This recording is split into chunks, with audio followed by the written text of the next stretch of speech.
Bonsoir. Donc, je suis Erwin Avalon. Je voulais vous proposer un stage de méditation Merkaba Matrimondir.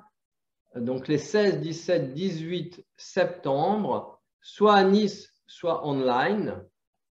Voilà, et c'est une merveilleuse opportunité de faire un travail sur soi, de dépasser certaines contradictions.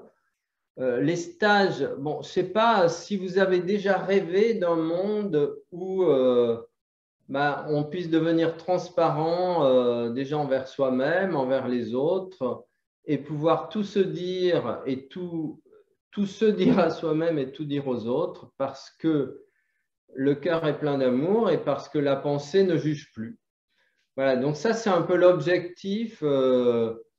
J'ai toujours été idéaliste et voilà, et donc ce serait tellement merveilleux d'en arriver là, mais ça exige un gros boulot sur soi et ça exige un boulot d'anticipation parce que comme on peut le voir partout, le monde est dans une situation, on va dire, d'essoufflement intensif.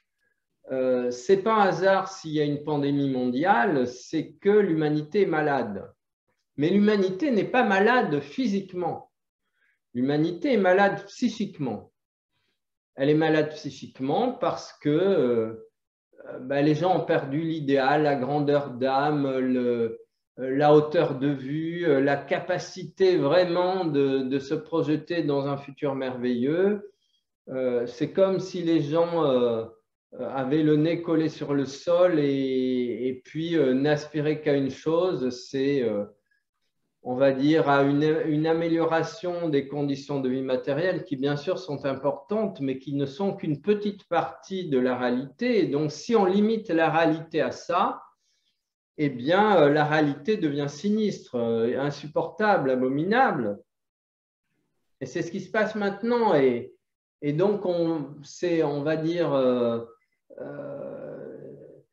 dans les travaux d'Hercule, l'ère du Verseau correspond aux écuries d'Augias, et on est en pleine écurie.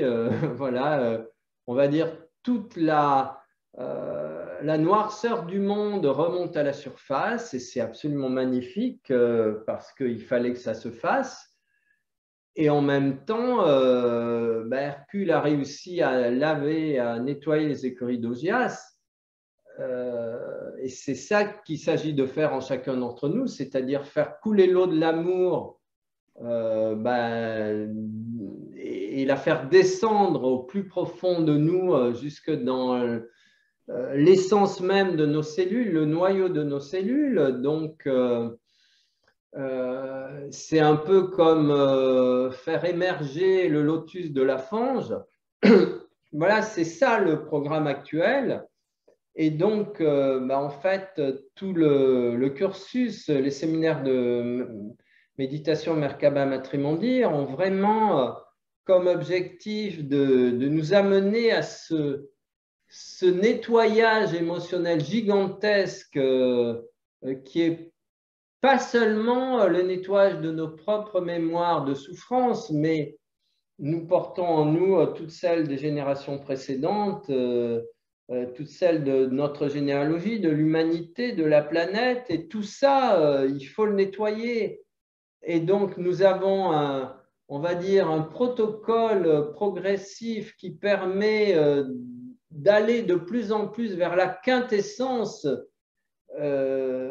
nettoyer cette souffrance de l'être humain pour basculer de l'autre côté de la souffrance, là où il y a cette possibilité dans cette explosion merveilleuse de l'ouverture du cœur et du non-jugement, d'accéder, de dépasser la limitation des mémoires humaines pour accéder vraiment à la grandeur de ce que Carl Gustav Jung appelait le monde des archétypes, ou que Platon appelé le monde des idées, c'est-à-dire laisser se déverser en chacun d'entre nous bien, les mémoires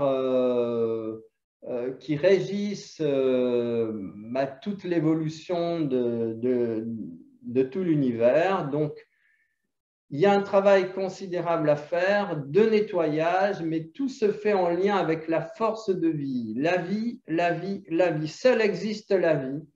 Donc, on se relie à la force de vie, on fait un travail considérable en lien avec la force de vie, en utilisant aussi, on va dire, l'arbre séphirotique et le lien avec la fleur de vie qui, bien entendu, est là, on va dire, l'image correspondant à la capacité que nous avons de laisser déborder cette force de vie en nous. Et voilà, et alors il y a des perspectives considérables, si vous voulez. La force de vie, c'est le dépassement absolu de tout ce qui en nous est l'ombre, les ténèbres, l'angoisse, la peur, les limitations et tout ça, il s'agit de l'incorporer dans les cellules. Cette force de vie qui baigne l'univers tout entier est présente dans nos cellules. Et donc, on utilise, on aspire, on va dire, cette force de vie de l'univers et ça amène une libération de la force de vie qui se trouve en nous. Et le résultat, c'est vraiment un cheminement magnifique, individuel, mais aussi collectif, puisque pour moi, permettre au lotus de naître, on va dire, de nos tensions et de nos limitations et de nos difficultés intérieures, c'est aider toute l'humanité à sortir de l'enfermement et des dangers dont elle n'est pas encore sortie, mais justement, chacun d'entre nous, par ce travail de transformation, de transmutation, d'épanouissement et d'ouverture totale de la conscience à la beauté infinie du tout, peut contribuer à l'amélioration du monde. Et ça, c'est l'objectif du travail que je propose. Voilà, donc bienvenue, bienvenue, bienvenue. C'est avec beaucoup de joie, d'amour et